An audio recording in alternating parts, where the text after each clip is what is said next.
So good evening, everybody. Thank you for coming. I want to welcome you to the first talk in our Spring Speakers Series. Thank you for coming out. It is spring, believe it or not, but well, maybe not quite, 21st, right? But we're getting there. And then we're going to have a talk in April and a talk in May. In April, we have a story about a Rockport author who's writing about a murder mystery. And in May, we have Mr. Brock, who's going to talk about the furniture industry in Manchester. So we've got some fun things coming up, and then there'll be a summer event at Sharpsmouth in June. So please go to the website and look for details of all those programs, and please join the museum if you haven't already joined. So I'd like to thank the program committee for organizing the event, and Nancy Clevart and the parish church for allowing us to use this great space. So today we have Judith Sumner here to talk about herbs, or herbs as you say. I thought there was an H on the beginning of that word. Judith is a botanist who specializes in ethnobotany, flowering plants, plant adaptations, and garden history. She has taught extensively both at the college level and at botanical gardens, including the Arnold Arboretum of Harvard University and Garden in the Woods. Judith has a strong commitment to science education. She served as a visiting scientist for several summers in a Harvard program for Boston school teachers called Learning About Plants, and has volunteered as a National Public Radio Science mentor. She spent summers working with teachers at the Museum Institute's for Teaching Science program and conducting workshops on science writing. Judith has been a lecturer in residence at the Star Island Natural History Conference, and she has been a guest on Martha Stewart Living TV show, the PBS program Cultivating Life with Sean Conway, and various other PBS and educational programs. In 2007, Judith was awarded the Gertrude B. Foster Award for Excellence in Herbal Literature by the Herb Society of America. Her book, American Household Botany, won the American Horticultural Society Book Award. And so, without further ado, I'm going to welcome Judith to speak.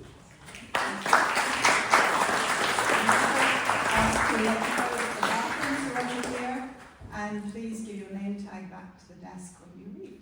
And Judith will speak, and then there'll be time for questions at the end. Okay.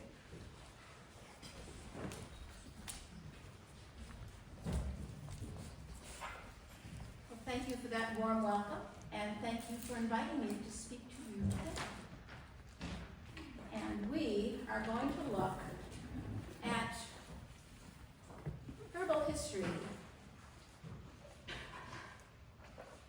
beginning with those first settlers that came to New England. And here they are.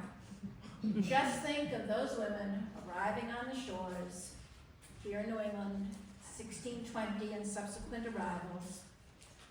They arrived in the New World with plants, seeds, little rooted slips, probably also a supply of dried herbs and spices that they brought with them. And why did they do this? Because there were no pharmacy shops here waiting for them. There was no CVS, no Walgreens, no local little chemist shop. And they didn't know what they would find. And they brought their families, and they knew the children and other family members would need medicines, and so they came prepared to set up the first New World herb gardens. And when we say herb, we mean not just culinary and medicinal herbs, but also household herbs generally. Dyes, food preservatives, any useful plant was an herb. The women often arrived with still room books, and you can see one of them there on the lower right. That's The English Housewife. It was published in London by Gervase Markham in 1615. Became a very popular book. It went through 9 editions between 1615 and 1683. And each new wave of women arriving in the New World brought the latest edition of Gervase Markham with them. And those who could not afford a printed book, but who were still literate, had their own little pantry books that they brought that contained the instructions for growing and using these useful plants. Now, before we go any further in this talk, there are a few terms that I want to be able to use. So this is not a chemistry talk, but I want to be able to use these words. So, alkaloids. You all know alkaloids. The nomenclature invariably ends with the suffix -ine. So caffeine, morphine, theobromine, and many others ending in -ine. The glycosides. A glycoside is a chemical compound attached to a sugar. Some of the ones that you know are coumarin. Those of us of a certain age remember when former President Nixon was treated with coumarin. Remember he had phlebitis, breaks up blood clots. Digitalis, used for regulating heartbeat and bringing people out of severe edema. Terpenoids, these are essentially the compounds that you find in your herb cupboard at home. When you fling open your herb cupboard and you're going to do something with marjoram or oregano or another member of the mint family or parsley, those flavors and scents are terpenoids. And also, some of us remember hearing several years ago, ginkgo became very popular for curing, or at least treating the symptoms of early Alzheimer's disease, early vascular dementia, and those ginkgo-like compounds are also classified as terpenoids. And then lastly, tannins. The tannins are another group of compounds, and they are, all of these compounds, they're probably the oldest. And those are the brown compounds in oaks, the brown compounds in tea, the brown compounds in acorns, and they are bitter and very astringent. We call all of those secondary compounds because they're made by plants, but they're not really part of the main metabolism of a plant. The main metabolism of a plant is photosynthesis and then metabolizing food. Reactions very similar to what we have. But then they have this whole secondary thing that they do, where they're making these secondary compounds. What are these compounds actually doing? And some people think that the plants make these so we can have medicines. That is not true. The plants make these because they are advantageous to the plants. And here's what they do for plants. Number one, they are toxins. And think about a plant. It is rooted in the ground.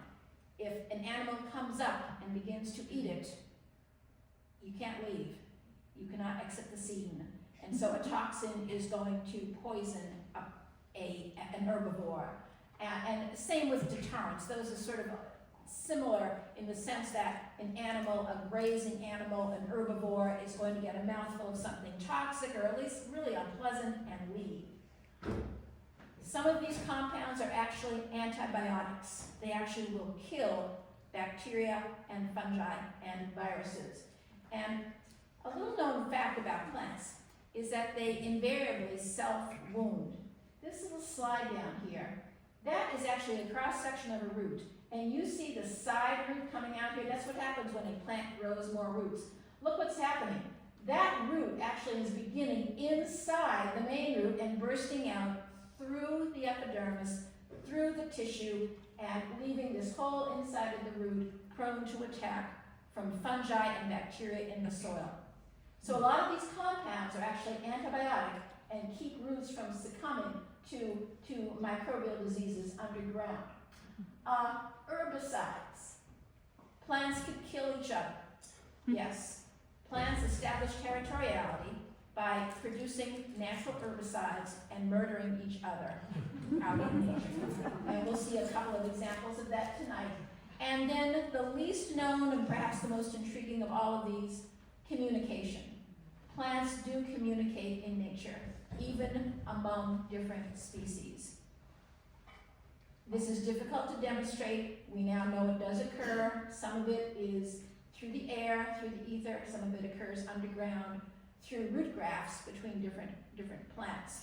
But all of these secondary compounds are made by plants for one or more of these functions. Often the functions overlap.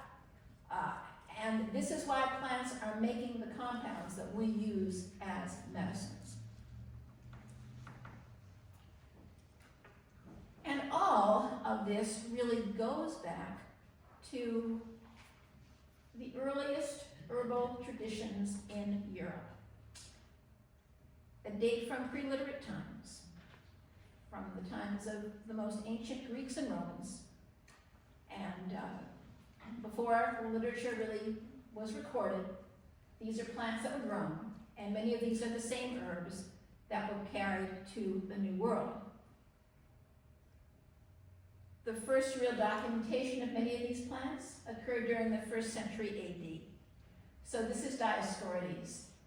He was a Greek physician who worked for the Roman army during the 1st century AD. He recorded all of the known medicinal and useful plants in Europe. They are primarily plants from the Mediterranean region where he worked and where he experimented. And he summarized all of these in an herbal, a book about herbs, called De Materia Medica. And you can see here a couple of pages from De Materia Medica, which has such amazing illustrations that you really can see that this is a marigold, and these are wild geraniums here.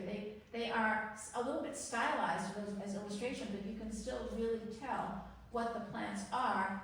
And that phrase, materia medica, has been used until very recently to refer to pharmaceutical studies. In fact, I will tell you that not that many years ago, when my parents died, we were cleaning out their house, and I found my grandfather's medical school textbooks, and the one on pharmacology was called Materia Medica, dating from 1915.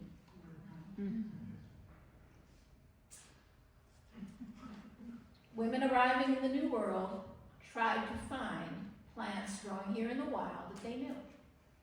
And the first and foremost plant that they tried to find was mandrake. These are some early illustrations of mandrake. You can see that when mandrake was drawn in various herbals, it was illustrated as a human torso.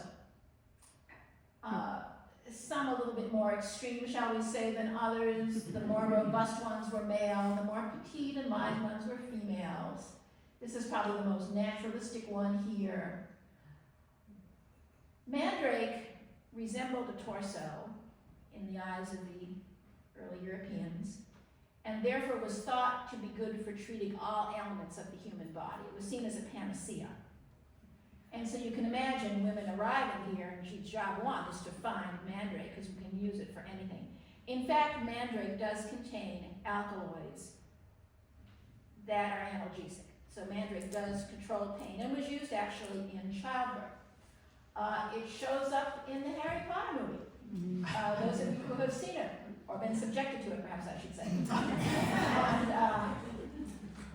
where Miriam Margolyes there, who plays the herbalist, yanks a plant out of a pot, and the bottom of it begins screaming. And mandrakes were thought to scream, indeed. In fact, one of the legends that was encouraged was that if you were to go and find a mandrake and pull it up, this little human at the bottom here would scream and you would die. And so it became such a prized plant that the rhizophymi, the herb collectors in Europe, encouraged this myth because they wanted to be the ones to dig up the mandrakes. And one technique that was used was to take a dog and tether the dog to the mandrake and coax the dog, and then you'd stuff your ears with cotton, and if anyone died, it would be the dog. Yeah. So this is what mandrake actually looks like. Its scientific name is Mandragora officinarum.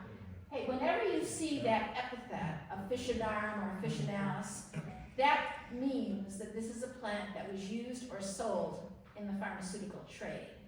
So this goes way back. This is what the taproot looks like. And you can sort of see, looking at that, it does look a little bit like arms and legs. I mean, you can sort of go with that. The plant itself above ground is a rosette and has these little purple flowers. It doesn't look like much, but when you get it out of the pot, this is what you see. Now, does mandrake grow in New England? No. It grows across Eurasia. But what women found was mayapple. And they considered mayapple to be a version of mandrake. And it became known as New World mandrake, or mayapple. It does in fact have a branched taproot. It's here in New England. It makes fruits. The fruits are edible, somewhat edible. They can be turned into a jam or a jelly. Does this have any of the analgesic effects of Old World mandrake? No. Native Americans used it though to treat bumps, bruises, warts, and who knows, possible cancers. Now, curiously, the root extract, which is known as podophyllitoxin, has been used as the basis for a semi-synthetic drug called etoposide, which is now used in chemotherapy for certain lung cancers, for one type of testicular cancer, and for PNET cancers, primitive neuroectodermal tumors, which include Ewing sarcoma, the bone cancer in children. So, were the Native Americans onto something? We don't know. It's one of these interesting topics. Another plant that they sought was laurel. And this is another multi-purpose household herb. At home you may have laurel leaves in a vial in your herb chest, right in your herb cabinet. And this is the plant up here. That's the herb known as laurel of classical antiquity, and the idea of the laurel wreath and all of the rest. So again, does Old World laurel grow in New England? No. Did they find something that looked like it? Absolutely. They found mountain laurel. The problem with mountain laurel is that it's actually quite toxic. It contains toxic carbohydrates to the extent that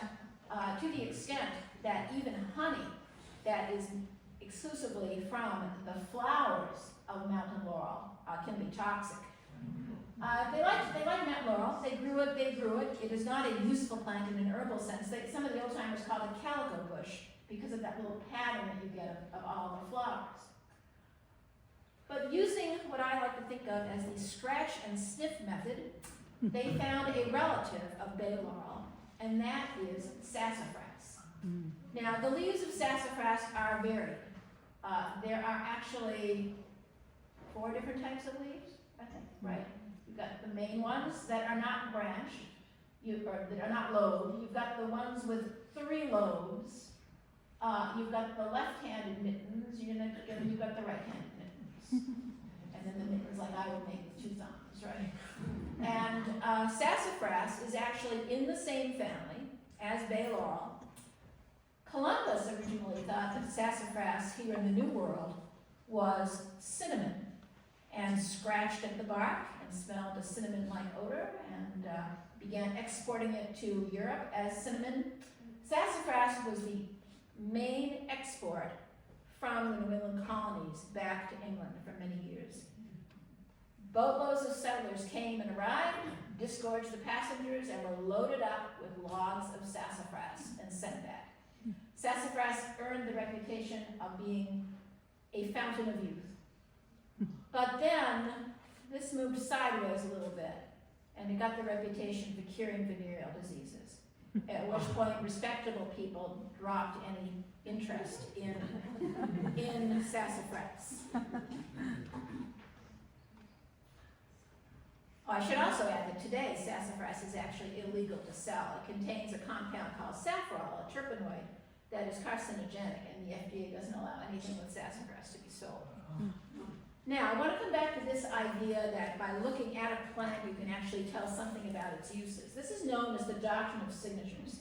And the doctrine of signatures was used widely by early herbalists and all the way into colonial times. And I'll let you know something. Even today, there are some people who believe this. I think they're nuts. There are websites devoted to it, and the whole idea is that you can look at a plant and there's going to be a sign that tells you what this plant is good for curing or treating. So, top left, little heart-shaped petal, common name of this little wild pansy is heartsease. It was thought to be good for curing conditions of the heart. Next to it, lithospermum. The little fruits look like teeth, thought to be good for curing ailments of the tooth or mouth. Drop down here, any plant with a bright yellow dot was called an eyebright, thought to be good for ailments of the eye. Anything with a dry, kind of scruffy skin, thought to be good for skin issues, and then of course the similarity of the walnut to the brain, it was thought to be good for treating ailments of the head and brain. And you know, the extension of the doctrine of signatures became rather extreme. Once in a while they did work. They did in fact just coincidentally predict something that was rational. So take something like spotted leaves in lungwort or spotted petals in foxglove. So lung tissue is spotted. And so these spotted leaves of lungwort were thought to be good for treating ailments of the lung. No, not effective. But look, over here, foxglove, the source of digitalis, actually would cure cases of pulmonary edema. And so this is what fueled the doctrine of signatures, is that every now and then, just by coincidence, it did work out. And some of the interpretations were pretty extreme. On the upper left, you can see a little saxifrage growing in the crevice of a rock. Therefore, this plant was thought to be good for breaking up kidney stones, right? It grows in a crevice, breaks up a rock. The moss on a human skull, described in herbals as Muscus ex cranio humano, was thought to be good for, scrape off that moss, it was thought to be good for treating any kind of an ailment. But then, something like willows grow in damp, wet environments, and if you have rheumatic pains, arthritis, dampness is not your friend. Therefore, willow was used to treat these pains because it's in the damp area. Lo and behold, it actually does work, because the chemistry of willow takes you all the way out here to basically aspirin. And so the contents of an aspirin bottle is basically the chemistry of a willow. And coincidentally, I'll also add that wintergreen, another New England plant, has the exact same chemistry in it. And so again, every now and then, the doctrine of signatures did work. And so it sort of perpetuated itself. Here's one that shows up incorrectly in many sources. So this is a plant called boneset. And if you read some books, boneset is described as being a plant that was used for healing broken bones, because the leaves actually fuse across the stem. So the leaves knit together, so the bones must knit together. But in fact, boneset was used to treat a fever called breakbone fever. Today we call it dengue fever. Dengue fever causes bone pain that is so extreme that I'm told, I have not had dengue fever, but I am told that you feel that your bones are being broken, that you feel you're having broken bone pain. And so boneset was used for cases of dengue fever. Dengue fever is a virus. It is carried in the salivary glands of mosquitoes. You can see the dengue map here. Used to be called breakbone fever. It turns out it actually does work to some extent. It at least lowers fevers, and it also is effective in cases of malarial fevers and bringing down fevers in malaria. And one of the most interesting cases, and this I think is the final case of doctrine of signatures that I'll mention, has to do with carrots. So everybody knows Queen Anne's lace, right? It's a roadside herb. It was brought over from Europe. It's a Mediterranean herb. But did you know that it's actually the exact same plant, the exact same scientific genus and species as the domesticated carrot? In fact, if you yank up a plant of Queen Anne's lace, the root looks like a little tiny carrot, which indeed it is, and it's yellow, and it was through years of selection that the domesticated big orange and red and white and yellow carrots of commerce were developed. So, the doctrine of signatures kicks in when we look at the flower cluster and we see in the middle a group of 4, 5, 6 bright maroon flowers. There's some that's actually a red, bright maroon to red flowers. So there was a legend that came about that a queen named Anne pricked her finger. She was making lace. She pricked her finger, and some of the lace turned red from blood. That's not the doctrine of signatures interpretation. The doctrine interpretation is that this cluster of red flowers is the blood that tells you no baby is on the way. And if you go back to ancient Greek and Roman times, those women were swallowing the seeds of Queen Anne's lace by the handful and were using it for family planning, either to bring about an abortion or to prevent a pregnancy from ever actually implanting in the uterine wall. Does it work? Yes. There are compounds in Queen Anne's lace that block the synthesis of progesterone. There was another plant. Basically, picture Queen Anne's lace, but between 6 and 8 feet high. It was known as silphium. No, it is not known to modern science because it was over-collected and driven into extinction before any record was made of the plant, but it's imprinted on Roman coins, which you can see down here. And so, does this work? Yes. Is this a practice still done today? Yes. In some coal mine areas, in Ohio and Pennsylvania, women still keep a jar of Queen Anne's lace seeds on the shelf and swallow them on a need-to-use-it basis, I guess we would say. And do I advise this? No. And are there websites devoted to this? Yes.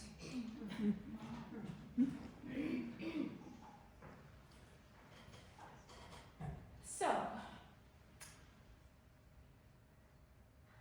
think you've probably already gotten the impression here that really it's all about dose. And so many of these plants, if you have a small amount, it is flavorful. A little bit more, it is medicinal, and too much, it's potentially deadly. This lesson that the dose makes the poison was first laid out in writing by Paracelsus, who was I think we would describe him as an herbalist, a botanist, a mystic, an astronomer. He was sort of a man with many different careers. His full name was Theophrastus Bombastus von Hohenheim. He worked during the 16th century. And it's really such a true point that even if you fling open your herb chest at home, take something like nutmeg. A little nutmeg is flavorful. Too much nutmeg, and you could have some very potent dreams tonight, right? Yes, I mean, it really, dose does indeed make the poison. And we're going to segue here now into the whole idea of still rooms. Once women got established in this country, they were growing herbs and spices. They were also using some imported herbs and spices. And among the ones that they actually had fresh, either imported and they were able to get something like a ginger root or something that they were actually growing and they were fresh. These were dried and preserved and possibly extracted in still rooms. Whether you had a copper still at your disposal depended upon how much money you had, because these were expensive pieces of equipment. But the whole theory of a still was that you would take the fresh plant material and boil it in one of the chambers.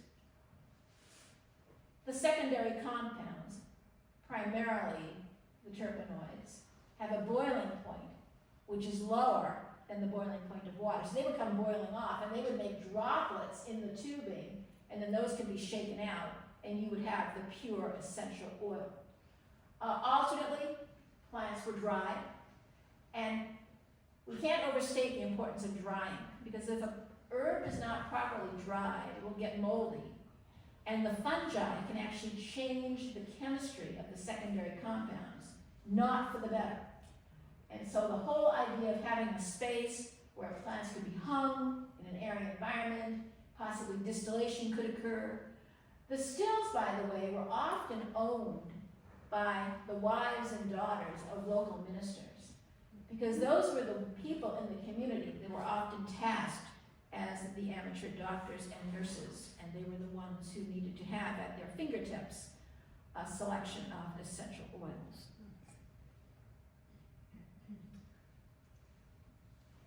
By the early 19th century, all the cookbooks contained information about herbal uses for cookery and food preservation, and in some cases medicinal uses as well, because many of these cookbooks had entire chapters on preparing foods for invalids. And so this is The American Frugal Housewife by Mrs. Child and Sarah Josepha Hale's book over on the right. And what's interesting is that here in New England, the foods were relatively bland. The idea was that you don't want highly flavored main dishes.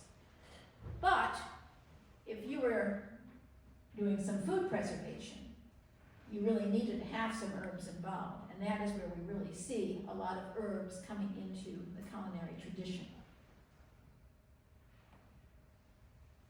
And well into the 19th and early 20th century, people were growing many of their own herbs. And so here you have a little herb catalog from 1880. And let's look and see some of the herbs that are on there. Now, I have to move here. Can I take this one? Take it with me. Okay, so we have some that are perfectly safe and lovely. Anise, balm, basil, bene. That is sesame. And it became very popular in the South to fight terrible cases of diarrhea in children. Thomas Jefferson was very keen on bene because so many children were dying from dehydration. But it's listed here as a culinary, possibly medicinal herb. Caraway. Oh, now castor oil, we could get into some trouble with that, right? That's the source of ricin, the poison ricin. So if you grew castor oil and ground up those seeds and administered them to your family, could do someone in. What else we get down here? You know, fennel, galantamine. Oh, henbane, associated with witchcraft here in New England. And the witch procedure was to take henbane, macerate it in ointment, and apply it, I'm a prude, I have to say this, to the genitals or to the armpits. And you would get flights of fancy and images of fire and flight in your head. Grow this for your family. Let me see, what else have we got here? Oh, opium poppy, that's a hot one. Yes, so opium poppy.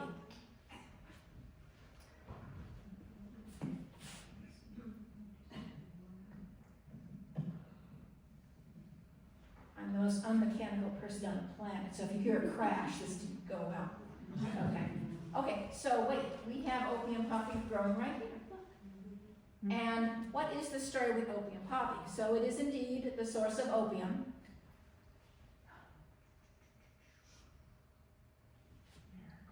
Most New England housewives had it. They were growing it. When we think of opium, we often think of the way that it was harvested commercially, where you make a cut in the capsule of the poppy or an inch or two below, and out pours this latex, and then the latex is dried, and that's where the opium is, and that's where the different alkaloids, including morphine, are present. But in fact, in New England, the way it was grown was that people just simply grew the opium poppy and then just saved the leaves and the stems, what was known as the opium straw. And this then was simmered in water. Lydia Child, author of The American Nurse, The Frugal Housewife, says, do it, but really be careful because it can be potent. So this was completely unregulated legally, and also no one, if you did this, you didn't really know how much you were getting for a dose. The primary use of opium was for teething and fretful children. You could buy it. Laudanum is a 10% opium in alcohol mixture. Paragard, I think, is something similar. 110 years ago when I was a child, the mothers could sign for Paragard at the local drugstore and get it. Most women did keep some of the capsules and some of the straw on hand, and they would boil them in water if they needed something to soothe the children. Yes. And while we're talking about ancient times of when Judith was a child, this is where I grew up. I grew up down the road in Arlington, back when it was still Arlington. It's a Revolutionary War town that never had the notoriety of, say, Lexington and Concord. Not that I'm bitter. That's just the way it is, It was known at the time as monogamy, and then they changed the name, and so I think maybe that was part of the problem. But in town, there is a big lake called Spy Pond, but it really is a lake, and I grew up right here. That red line, when I was a child in the 50s, was an active rail line. This was before parents were afraid. My mother was afraid of polio, because she and her brother had polio, but she was not afraid of trains or molestation. So I used to walk, I was 3. I used to walk to the end of the street, crawl over the active train tracks, and let myself down this steep embankment, and then walk over here, and there were all farms along here. And some of the fields were abandoned. And this is how I became a botanist, because these are all plants that were brought by those early women, beginning in 1620 in New England. And they're all plants that are mentioned in Gervais Markham. And so there was comfrey, tansy, chicory, soapwort, fields of these plants all along here. And as I said, my mother had a polio phobia, and so whenever polio was anywhere in the eastern half of the U.S., she pulled me out of school. And so I had plenty of time to botanize this whole area, because I missed like entire halves of school years. It was great. No complaints from me, right? Field botany at age 4, nothing better. The rule was, now sweetie, when you hear the firehouse signal, come home. And I'd crawl back up the embankment, watch for trains. But the point is that so much of our New England flora are naturalized plants that were introduced as medicinal herbs. And in a few weeks, we will all be weeding. And many of the plants that we are going to extirpate from our lawns, if we still have one, I'm ashamed to say I do, are in fact medicinal herbs that were among the plants that were brought from Europe. Plantain was used as a bandage. Plantain leaves were put directly on wounds. All of your little sorrels, oxalises, these have a lemony flavor. They were used like a multi-purpose tea herb. They also were used for a lemon flavoring. The Elizabethans loved lemon. Chickweed, again, multi-purpose, turned into an ointment, turned into a tea. These were plentiful. They are weeds. They grow like weeds. And child is sick. Somebody has a headache. Somebody's going mad. You have to go and try something. And then gill over the ground ivy. And here's a recipe for ground ivy. So you can try this, right? You basically are reducing the leaves to an ointment. And somebody's really getting, temperamental, and you're going to massage this into the head. They probably did feel better. Whether this had any true medicinal effect, I don't know. It is an herb. It does contain terpenoids. Whether you can use it to treat mental illness, I don't really know. But there were so many little booklets like this, these anonymous booklets of 300 receipts, your word for recipe, giving little bits of herbal advice. Now,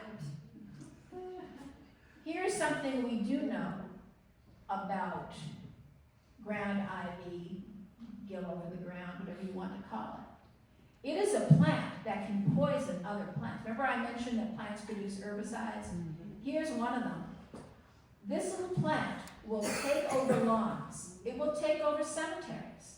If you go to an old New England cemetery, you often will find whole patches, maybe whole cemeteries, of just this one little plant, this one little herb.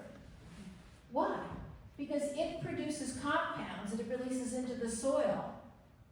And we see then the phenomenon of allelopathy. It actually can poison other plants. It establishes its territoriality by eliminating competitors chemically. Since it occupies so many cemeteries, it became associated with witchcraft and the occult and Midsummer Night in the summer and wreaths that contain gill over the ground or ground ivy were popular to wear in and around midsummer. It's a legend that just simply crept up based on the plant's own natural history. It's a member of the mint family. So many of these plants are members of the mint family. This is peppermint. Everyone recognizes it. It's another weedy plant. If you can convince this plant that an area of your backyard is Italy, it'll grow insanely, right? And good drainage, warm sun, it thinks it's in Italy, it's doing great.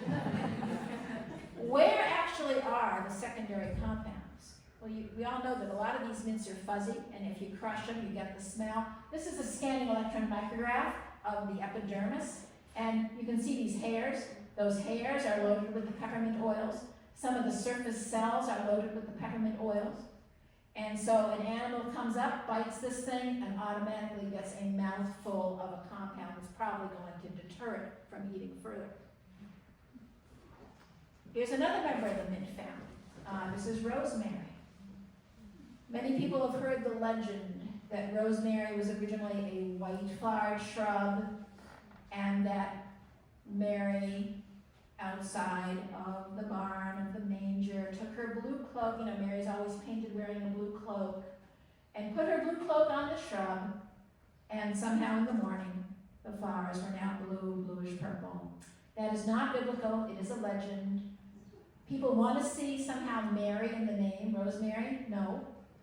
Ros means resin, and marinus means sea. So this is a resinous plant, a resinous shrub that grows near the sea. It's a woody mint, and Officinalis tells us that it was part of the pharmaceutical trade.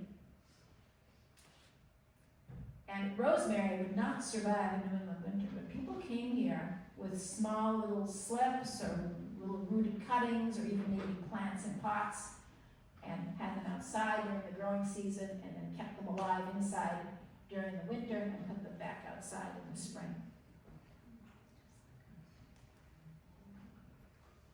Of course, people arrived here and looked for more mints. And there are a handful of wild mints that grow in New England. One of them is bee balm, monarda. And they found it by, just the scratch and sniff method. Must be a mint, smells minty, it is indeed a mint. What's interesting about monarda is that it contains a compound called thymol, which actually is antibiotic against some of the bacteria that cause a bad sore throat.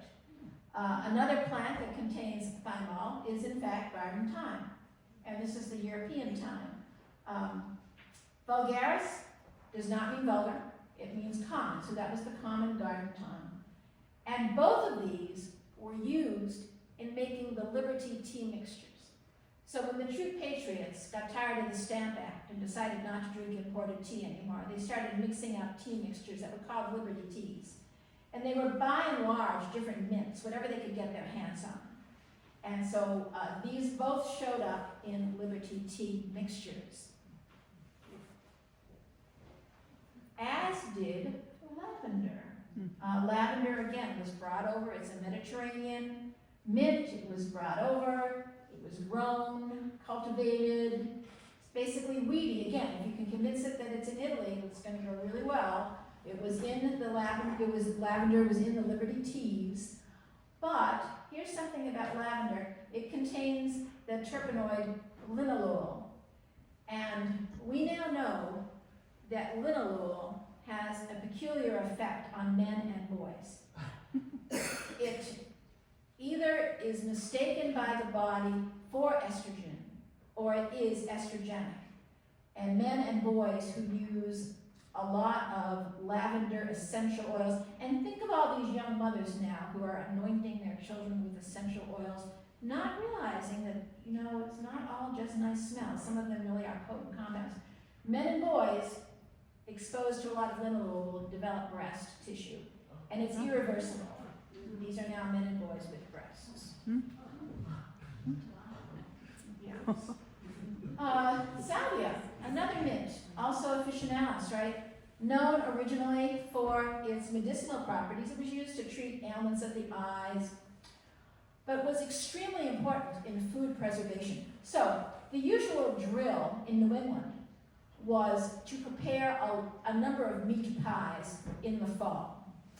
And some homes had a room, a pie room with shelving, and these pies would be put out there, and they would freeze, and then they would be taken inside and baked on a need-to-eat basis. Now just imagine what happens. We all know that there would be periods of thawing and refreezing, thawing and refreezing. And meanwhile, you've got all this meat with all this exposed surface area prepared under less than sterile conditions. You know, it could be quite potent in terms of causing gastrointestinal ailments. But if you put enough sage in a meat pie, it is essentially antibiotic and sterile, which is exactly what happened. Literally hands full of sage per one meat pie. It is the basis for Bell's seasoning, which we all get out every Thanksgiving, and the whole idea of putting sage, copious amounts of sage in a stuffing that again could be subject to infection from salmonella or other foodborne bacteria. Now, the active principle here is the compound thujone. The problem with thujone is that a really high dose of it, or a dose extracted in alcohol, gives you seizures that look something like epilepsy. Yeah, we'll come back to that. Oh, yes. Okay, we got to speed it up a little bit. Okay. How were all of these plants recognized? I must say, before I was a botanist, I think I had a little idea in my head that there was always systematic order to the world, and that people would see all these plants and, well, we'll try this. Well, we'll try the one next to it. Well, we'll try the one next to it. And, you know, what will treat the common cold? What will treat a skin problem? Nothing could be further from the truth. The identification and discovery of medicinal plants in history, in anthropology, has been a completely random event, depending upon how interesting a plant looks. Anthropologists tell us that the plants that have gotten the greatest attention are the ones that are salient, the ones that are hairy, the ones that are big, the ones that are juicy. They're the ones that have got something going on where you just want to go up and touch them. So virtually all of these have had medicinal uses. Mullein was used to cover wounds. The same with stackies, the lamb's ear. This one, we call it hens and chicks. It used to be called the house leek. It was a poor man's substitute for aloe, and in Europe was most commonly cultivated actually in thatched roofs. They would literally plant these little hens and chicks in the thatch, and when you had a little rash or a little burn, you'd go out and pick some and squeeze the gelatinous leaf over the wound. This one, cute little daisy flower, coltsfoot. This is one of the most popular ones that was identified in Europe. It was brought to this country. It is now invasive in some areas of New England. It likes to grow with its feet wet, so it gets in wetlands and often will dry out ephemeral pond-type areas. It has a demulcent quality, basically slippery, soothing juice, and it's been used to treat sore throats. I think really as a topical ointment, really, more than anything. And it was really, in pre-literate Europe, the identifier for a pharmacy. And many of them, the same way that you'd have the barber pole or the gold tooth, to identify the dentist or the barber. A sign with a carving in coltsfoot identified the herbalist, the herb shop. Here's another salient plant that would have attracted attention. Yarrow. Yarrow was named for Achilles, who supposedly used the plant to staunch the flow of blood. It is in fact a hemostat. It will stop too much blood from bleeding from a wound, and it contains somewhere over 100 different bioactive compounds. And it's one of the medicinal plants that then began showing up as a cultivar for decorative purposes, basically in horticulture, for flower gardens.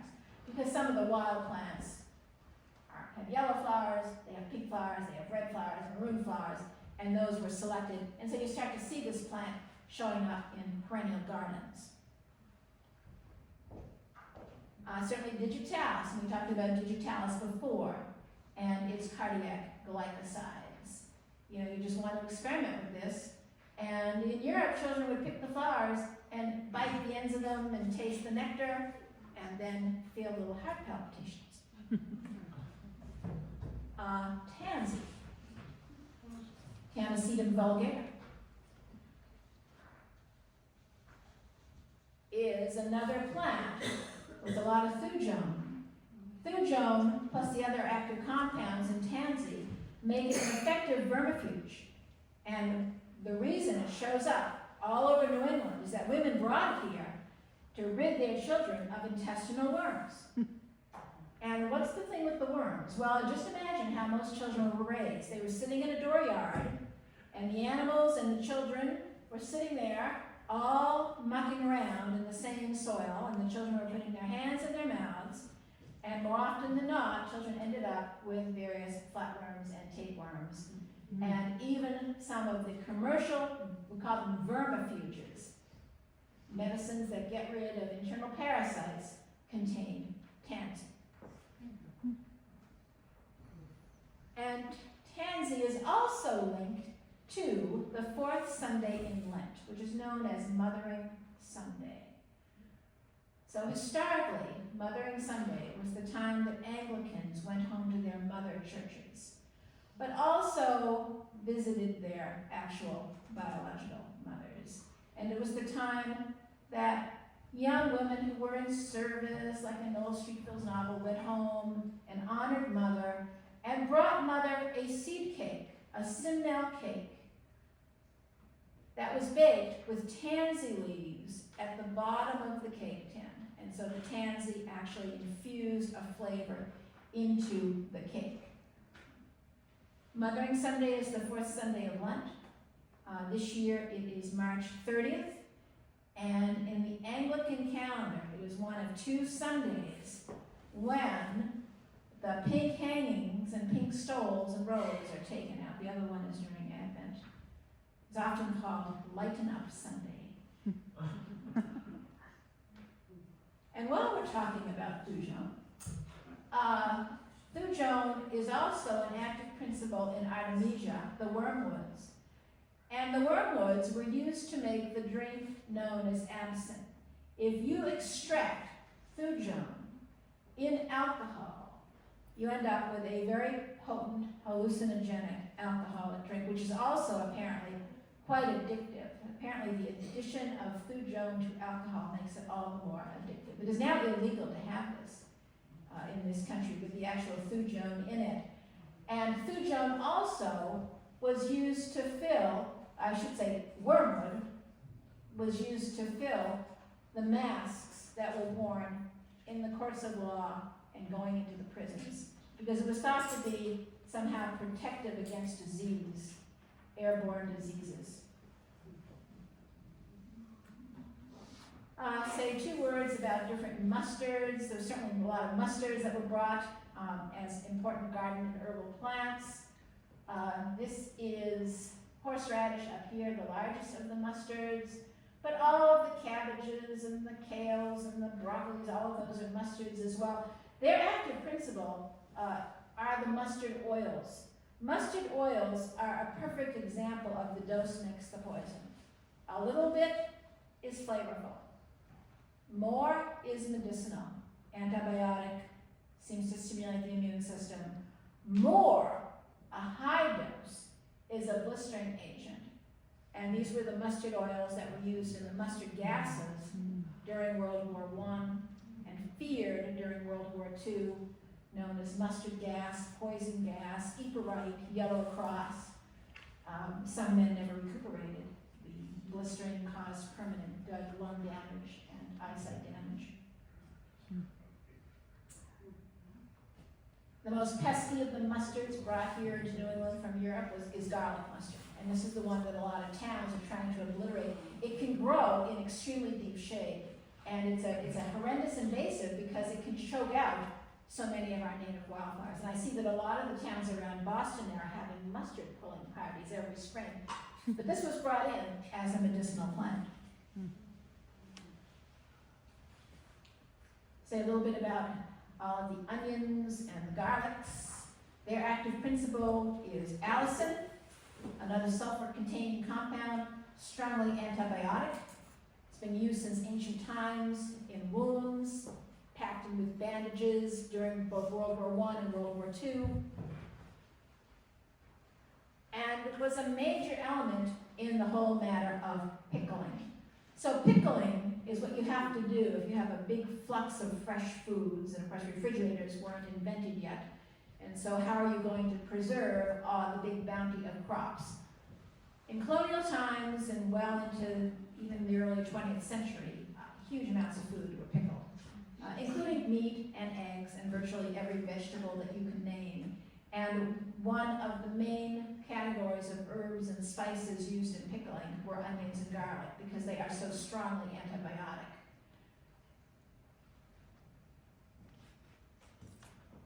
One of the most curious plants that were pickled were the mangoes. And the way mangoes were pickled, in fact, it actually became a verb, to mango something. Because just imagine you get these crates of mangoes showing up at the docks of the port cities, and they're going to last about 2 days before they rot. And so you take out that big internal seed, that big pit, and then the whole interior chamber here was packed with any herb or spice you could get your hands on. If you had onions, garlic, nutmeg, cloves, anything, whatever you had, pack it in there. Use some twine or thread to tie the mango back together, and then float it in vinegar. This was a mangoed mango. You could mango a melon, you could mango a pepper, anything with a cavity could be mangoed, and that was a big pickling tradition. A few other plants that were pickled, citron melons. It is basically a watermelon that is all rind, and those were pickled. Barberries were pickled. Up here, these are the flowers, and then the fruits of okra, and those were commonly pickled as well. I want to say a little bit about some of the other plants that colonial Americans learned about from the Native Americans. This is our state flower, Epigea repens, Mayflower or trailing arbutus. It was known as a gravel plant.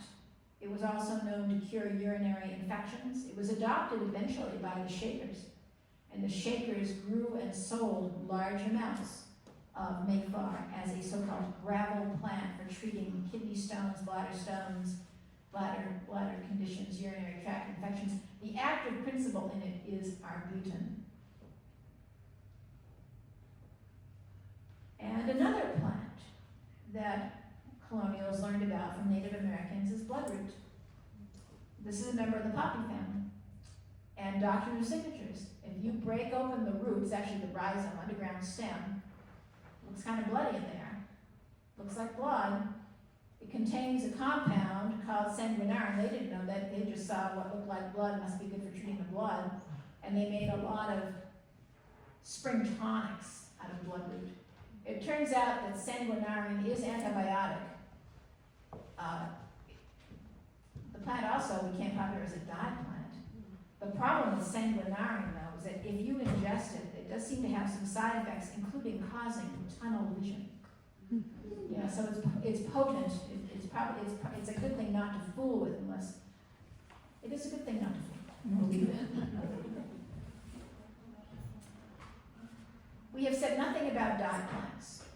vast majority of herbs that we've looked at can be used to dye cloth and fibers. If you want muddy yellows, browns, and oranges. What a lot of women though wanted would be pretty blues and pinks. And so a Mediterranean plant known as alkanet became quite popular, and a lot of women were growing this and using it to dye cloth. Now this was before the coal tar dyes, the aniline dyes at the turn of the century. So to be able to have something with a pretty decent violet hue was really considered elegant and lovely. Alkanet is a member of the forget-me-not family, and the flowers look like little forget-me-nots. And many people grew this. In fact, if you go to some house museums in New England, you will find alkanet growing. But here's the interesting thing. Alkanet also kills staphylococcus infections and became known as something that would cure a staph infection on your skin. And you can just imagine how people discovered this. You know, you mix up the dye pot, and you know, you go out there with your wool or your cloth, and you're dyeing, and gee, that nasty infection I had on my hand has vanished overnight. And people finally put two and two together. So it became sort of a combination dye, plant, antibiotic. Saponaria, very popular as well as part of this whole dyeing and fuller's industry. This is soapwort, bouncing bet. If you had real wool cloth, the first thing you had to do was get the lanolin out of it so that it would accept the dye. And that's what soapwort does. You can actually take soapwort and lather it up, and just the juice will work itself into a lather. It contains compounds called saponin compounds, which indeed are soapy compounds. Now, in England, it grows in the hedgerows, and that's where you can collect it.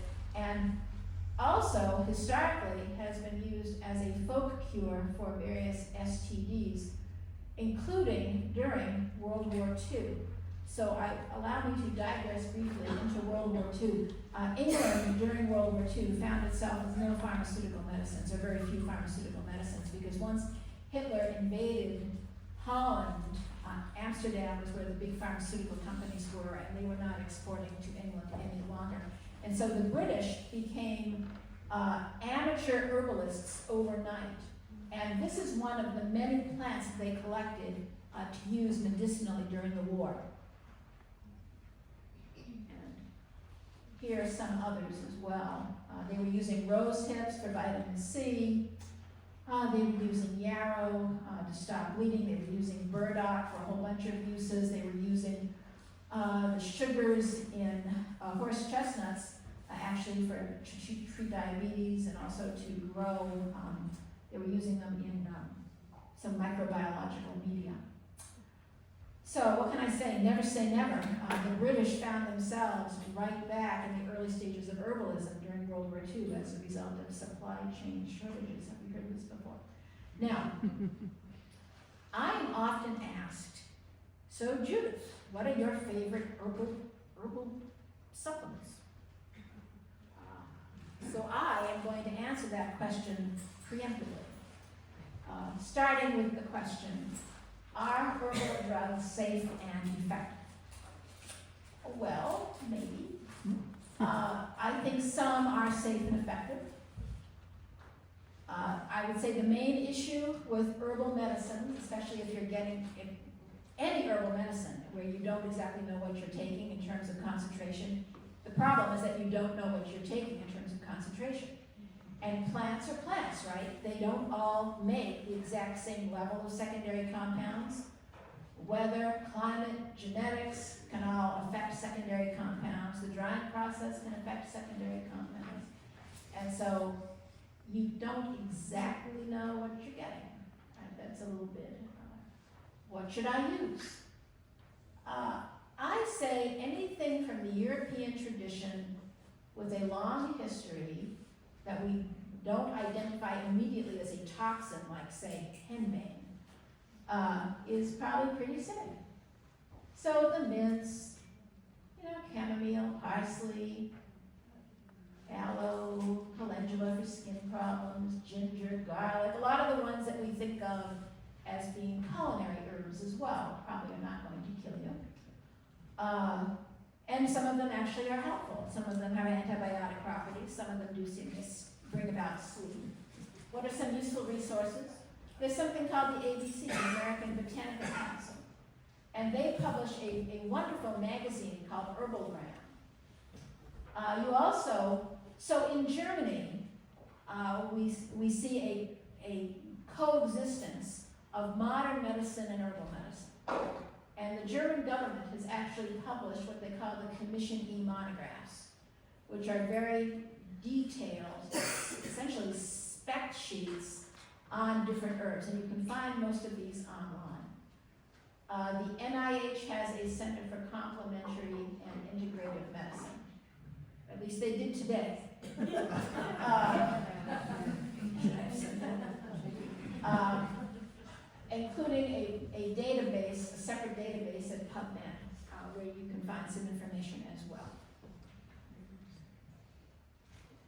What should I avoid? I say avoid any mixture, because these are proprietary and you often don't know what the heck is in them. Some of these mixtures have been implicated with substitutions or tainted herbs, substitution of something toxic for something non-toxic, heavy metals. I would say avoid anything from an Asian country, because this is where many of the problems have arisen. This business with the essential oils, where we have a lot of these young mothers anointing their children with essential oils, this drives me absolutely up a wall. I don't think they realize that some of these essential oils can cause breasts to develop, can affect fertility. An essential oil is an extremely purified form. Making mint tea is one thing. Using the absolute purified and distilled essential oil from mint is an entirely different situation. And I say to be avoided. And if something is trendy, don't be the first one to use it. If you want to buy herbs, German imports are the best. They're absolutely guaranteed, and I think they're the most consistent. I would avoid anything from Asia. If you want to find companies, Herbal Brand, the magazine, has a lot of advertisers in the back.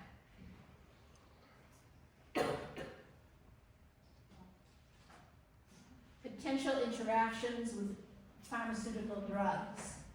Many of these we're just learning about. This is how to drive your primary care provider crazy. Right? These are a few that I know of. Black cohosh that a lot of women take for menopausal symptoms interacts with statins. Garlic can suppress the activity of this HIV drug and maybe other supplements as well. Ginkgo counteracts warfarin.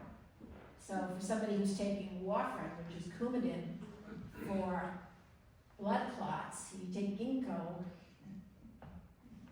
not good. Ginseng, a lot of people take ginseng. Ginseng is thought to be a panacea because the root looks like the human body again, sort of like mandrake. It seems to interact with a lot of drugs. Golden seal. So golden seal got the reputation of masking illegal drugs in the urine. So you had a lot of people who were going to get tested for drugs at work and then using golden seal. I don't know if that works, but it interferes with metformin, which some diabetics take. And then St. John's wort is another little nightmare. St. John's wort became very popular a few years ago. People started getting the symptoms of multiple sclerosis. They were diagnosed with loss of myelin. Doctors thought they had MS. It turns out that St. John's wort is phototoxic. And the hypericin actually destroys myelin if you ingest a lot of St. John's wort and then go out in the sun. One of the last couple of episodes of All Creatures Great and Small featured this, in fact, in some cattle, if anybody saw that. Some cattle had ingested St. John's wort and gone out in the sun, bad effect. But St. John's wort interacts with a number of other pharmaceutical drugs, as you can see. Okay, so everybody wants to go and take herbal drugs now, right? Now, there are some that are totally fine. You know, the tried and true herbal teas are fun. Certainly, if you have a sore throat, garlic is great.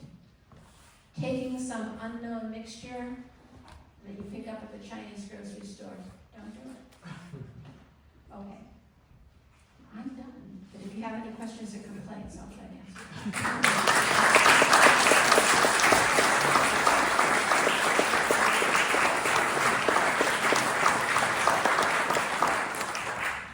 I might just ask people to hold questions for a minute. If anybody just needs to stretch, get up. I know there's something. And then we'll do questions in a minute. So if anyone needs to get up and stretch, or go ahead.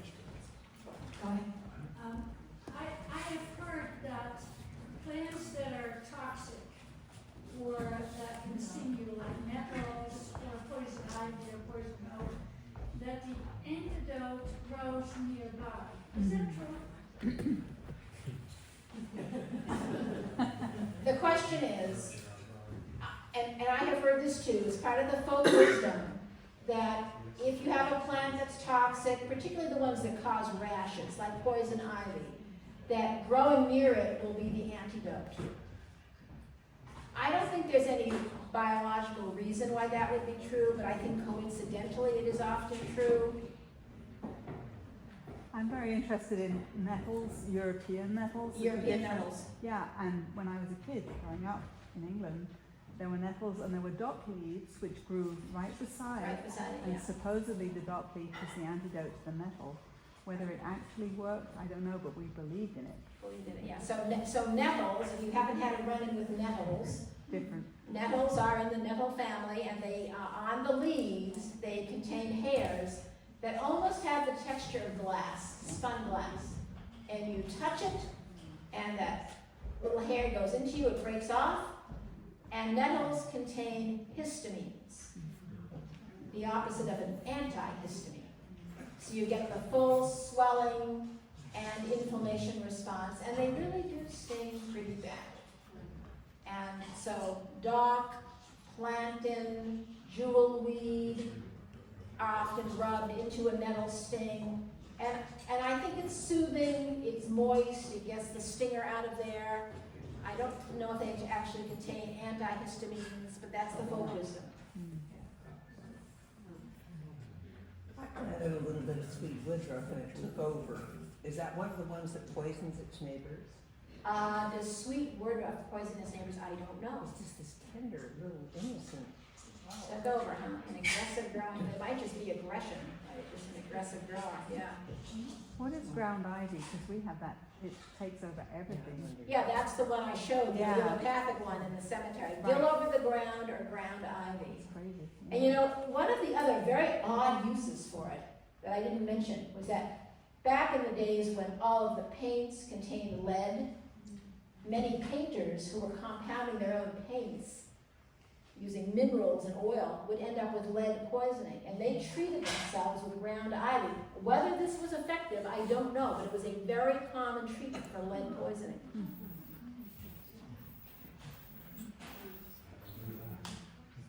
I don't have a question, but I just want to say thank you. That was the most informative, wonderful, and you put some humor in there. It was great, so thank you.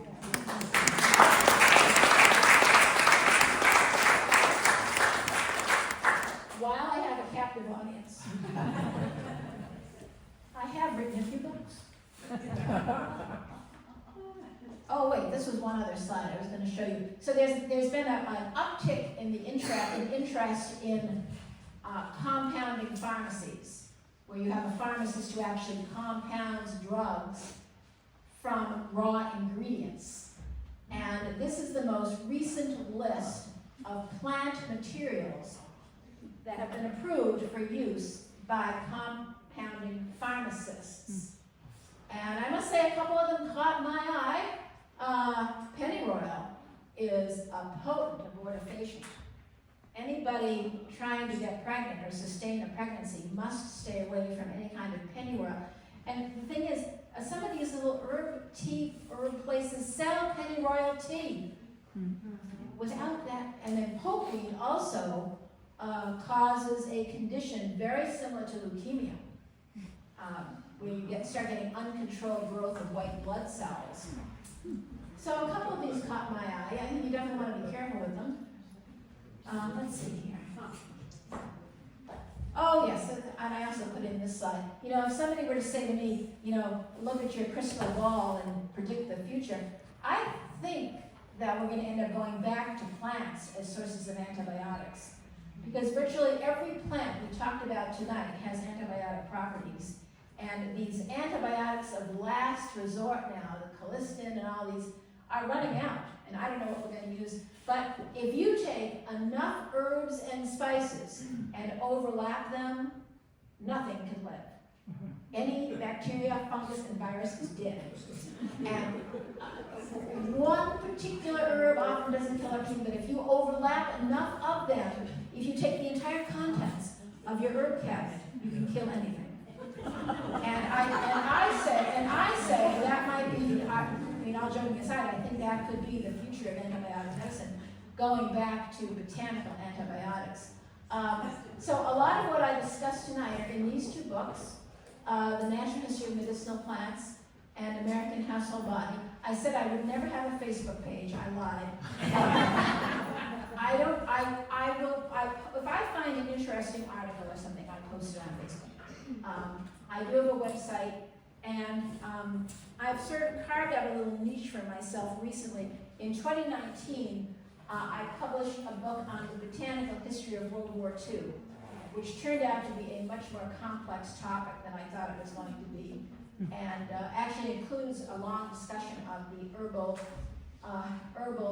alternatives that the British were using, among other topics. And then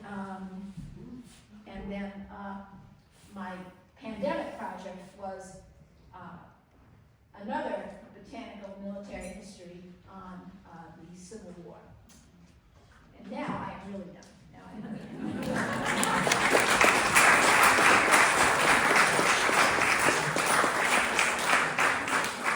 Thank you very much. I think that was wonderful. I just want to remind people on your way out to leave your name tags. And there's a bit of basket right there, right next to Catherine, so that thank you so much. Yes.